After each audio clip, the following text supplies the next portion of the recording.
True crimers, welcome to Break the Case. I'm your host. I'm Jen Coffindaffer. Listen, I come to you today absolutely infuriated about what happened today. Let me set the stage for those of you who do not know about the Madeline Soto case.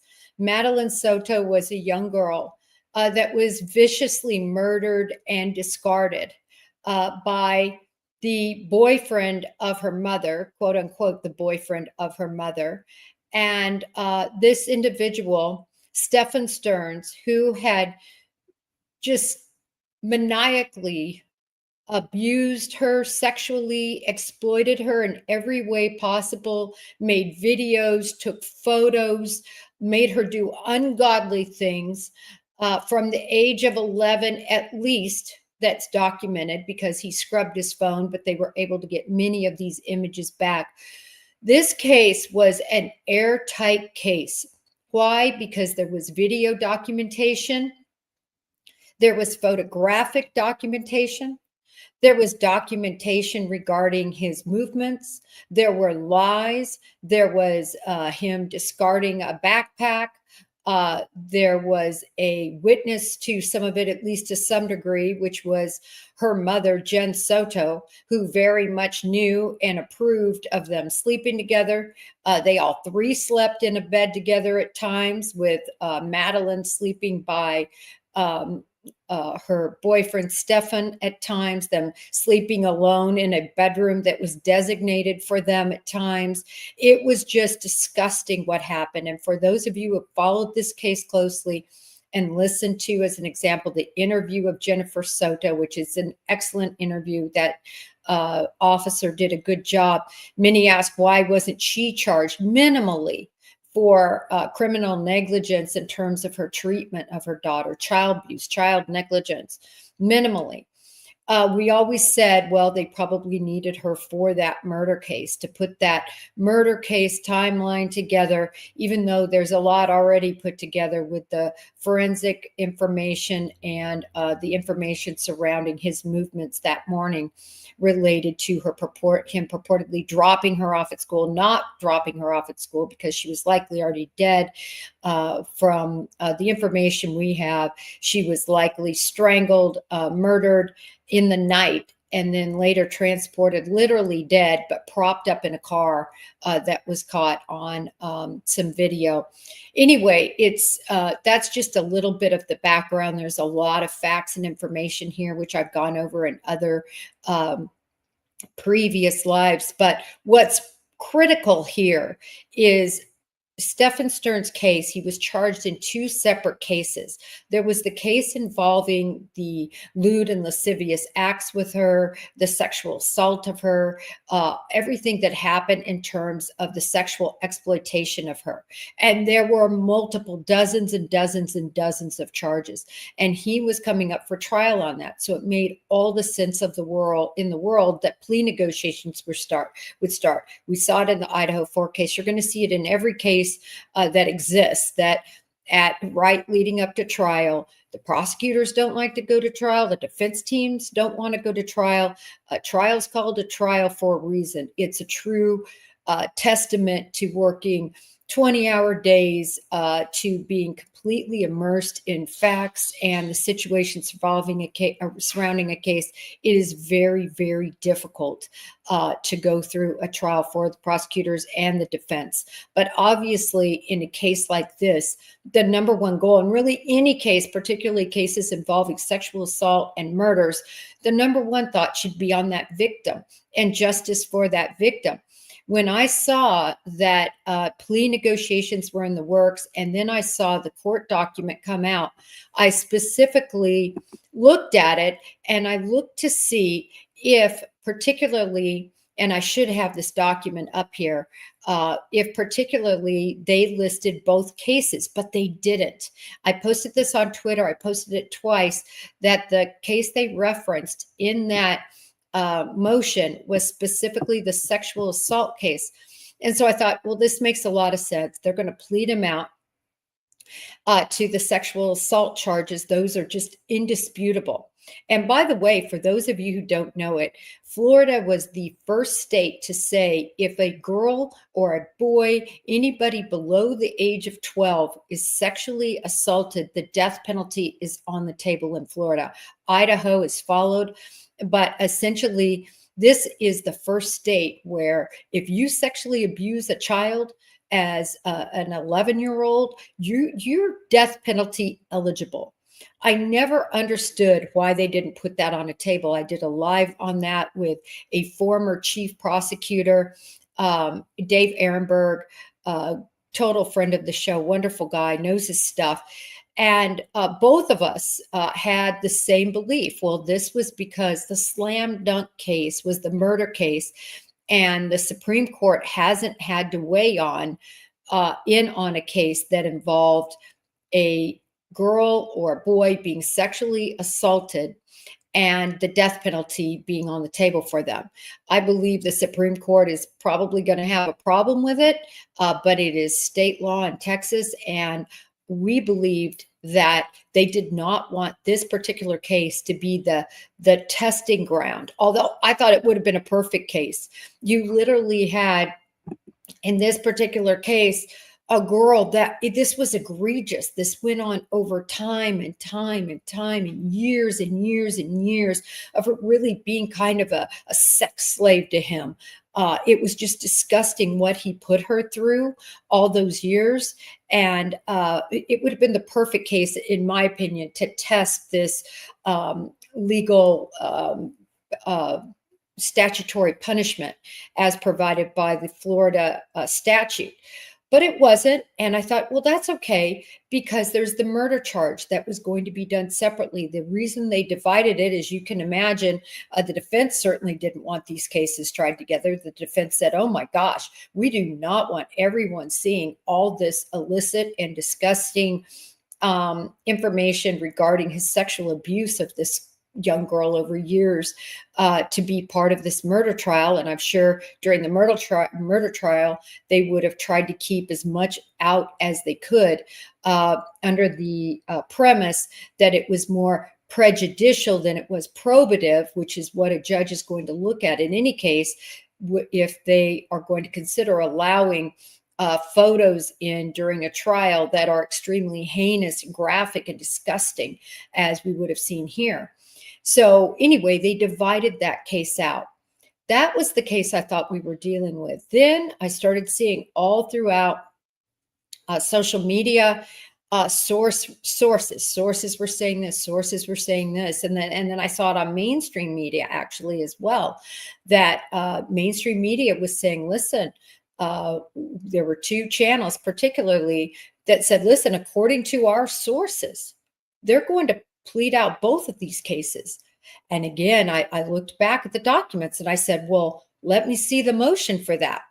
Couldn't find it. Only could find the one motion related to the sexual assault. So I prefaced a tweet I did. I said, listen, I don't see anything particularly pertaining to the murder case. I see something pertaining to this. Let's hope that this is just going to be this. And I don't know what's gotten into me. Justice, doing right by the victims, something that seems to be an old-fashioned tradition that's been made just ruined lately with the Idaho 4 case and now in this case. And I'm sorry, at least with the Idaho 4 case, in this social media zoo that we live in, where you have trolls and people that just try to make a name for themselves, creating conspiracy theories like that clown and many others that this is how they're making their bread and butter on developing conspiracies and getting people to buy into that and listen to their channels about it. It's garbage. And I was literally worried because many of the people coming over from FKR, plus they called themselves, I guess, pro-burgers, whatever you want to call them, people that were trying to say and get Brian Koberger off. If you look at all of that, I started worrying. I really did. I was like, oh my gosh, could this be the same wave that we saw in the Karen Reed case?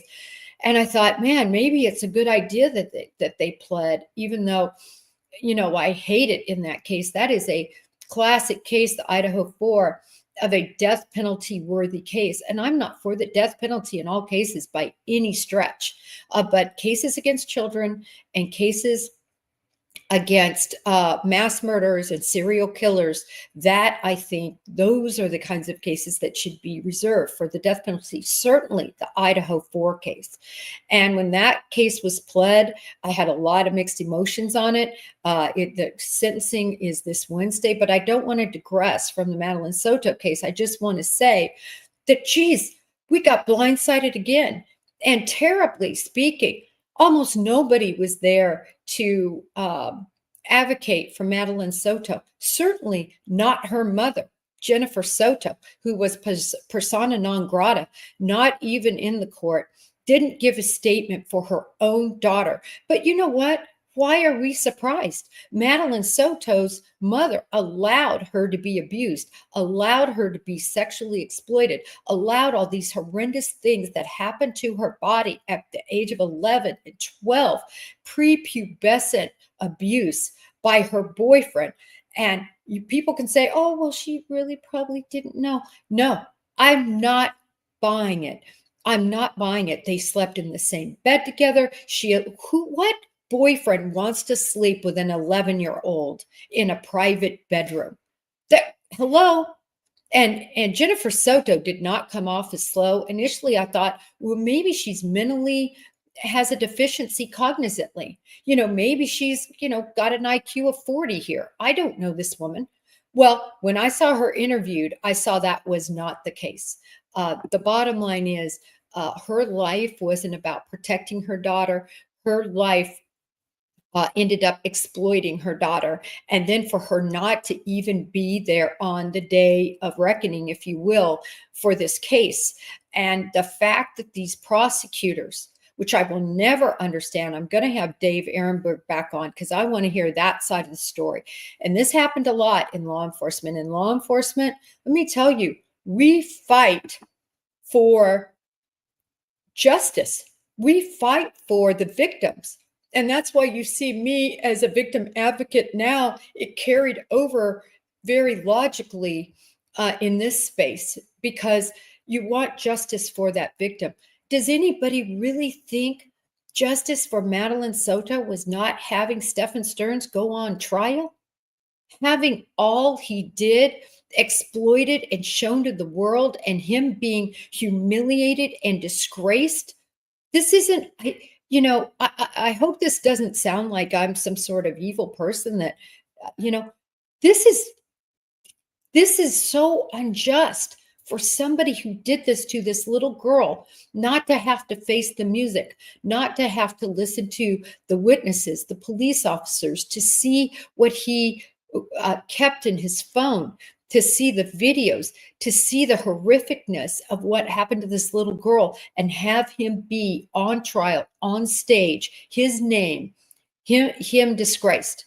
That is part of the trial process, I think, is to exploit facts, but it's also to exploit what kind of person that is standing there being judged, and then for an appropriate sentence to come down. He got life without the possibility of parole, but there's also a lot of appeals. They went over these appeals. There's so many appeals. He can appeal for this. He can appeal for that. I mean, the only thing he can't appeal is, I guess, the pre-sentence report. Other than that, he gets to put up all these appeals. Will they go? I don't know. I never trust anything anymore. We've touched on it before. Menendez's, those brothers are going to be out. Everything that wasn't really factual is being now presented as mitigating, which is wrong. I've talked before about the Manson girls. Leslie Van Houten is already out. There's another Manson girl that did the horrific stuff with the Tates. Sharon Tate was 8.5 months pregnant and they butchered her. It's just, right now, Scott Peterson is trying to get out. It is unbelievable how the criminals and those committing these heinous acts are literally treated compared to the victims. I tell you, I've liked Judge Hippler through the Idaho case, but when Brian Koberger was standing and he looked at him, he said, listen, it's okay. Thanks for showing your respect, but this is a long process. Go ahead and have a seat. You can have a seat while we go through this. No, make him stand. Make him show respect to the victims and the victims' families. I don't get it. I don't I am losing my faith. I am losing my faith in the system that I've always so trusted. Every accused should have their rights protected. Every accused should make sure that they get a fair trial, that their person representing them is representing them with zealousness and passion for their case, not to point the fingers at innocent people, which we've seen happen twice now, not that, but to do what they can to get their person off within the parameters of morality. But what are morals anymore? Now we have Stephan Stearns that's going to be able to enjoy food, that's going to be able to see his parents, his other loved ones, if any exist. I'm sure we're going to have hundreds of girls that are pen pals with him that he convinces he didn't do anything wrong. Remember, he pleaded no low contendere. That doesn't even mean you're guilty. That doesn't even mean you're guilty. Wow, I'm on a rant today. I think it's partially spilling over from the Idaho case.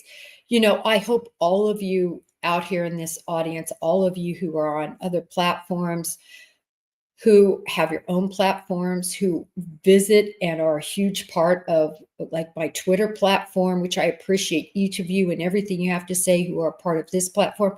I hope you use your voices. This happened in Florida. Florida is kind of like Texas, pretty strict, pretty stern with criminals. And this happened here, that he was pled out. And I'm going to call this a sneaky plead, because the court proceeding that was around the corner was for the sexual assault stuff. His murder trial was way down the road.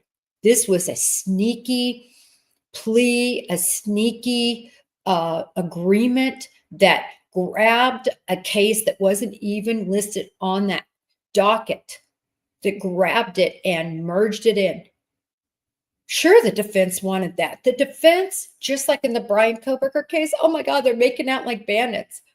Brian Koberger didn't have to say a word except yes. So I had to say one word, yes, 5 times. The burglary and the 4 murders, yes. That's it. Who in the federal system, that's just not how we roll. If you're going to get a plea agreement, you're going to have to plea. You're going to have to get up there and say what you did and provide detail publicly so everybody can see you out of your lips describe the heinousness of what you did.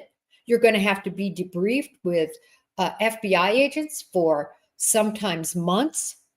In the cases I did concerning gangs, with all their murders, all of their crimes, their domestic violence, their drive-by shootings, their drug trade, I had to interview them for months sometimes at a time to get out of them all their criminal activity, their associates. It takes a lot of time. I'm stunned, shocked, and amazed that this wasn't required in the Brian Koberger plea bargain. That is what the victims were doing. You know what? Everybody says, Jennifer, not everybody, some people, Jennifer, he has the right to a First Amendment. You know what? Then don't give him the plea bargain. This is very simple. Do not plea bargain when you're holding the aces and they're holding the 2 of clubs. Don't plea bargain justice away because you don't want to go to trial and you want it to be easy. I will say, in this day and age, as I touched on before, you just never know what's going to happen. So nothing's a sure thing. Could Stephan Stearns had been acquitted? Anything's possible. I'm sure there's a group of Stephan Stearns apologists that, like I say, can't wait to marry him while he's in prison and see him and send him cookies and love letters, because it happens with everybody. Brian Koberger had a slew from the very beginning. I mean, who knows how many he has now. I'm sure he'll be married soon. So anyway, I wanted to say too, I think the most egregious point of that sentencing, for those of you who watched it, for me, it was not Brian Koberger, sorry, Stephan Stearns talking, giving a small speech. He didn't even admit anything.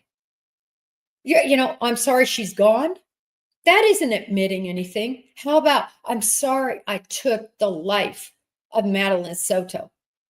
Sorry I strangled her to death. I'm sorry for me sexually assaulting her for years. We didn't hear any of that. You know what he said? The two things that stuck out that just grossed me out was, one, I'm going to miss her. That's just gross, especially when we consider this case and all we know. I'm going to miss her. And then the other thing is, he said, and this was the coup de grace, I will never do anything to disgrace her memory. Well, by speaking, he did. He disgraced her memory right there, because he couldn't, even in his one moment of being able to be contrite and say something that would have been a powerful statement of what a gross human he is and what he did to her, to say, oh, I'm going to miss her, and listen, I'll never do anything to disgrace your memory. It was hard to watch today. It was hard to watch today because it was a sneak attack on justice, and because her mother wasn't there, and because her abuser, up to the last second, was disgusting in what he had to say. Everybody, that's all I got today. I'm fit to be tied on this. I don't know what to think anymore about our justice system. You know, at the end of every show, I say, may justice be served. Justice was not served today for Madeline Soto. All right, I'm out, everybody. Have a good evening.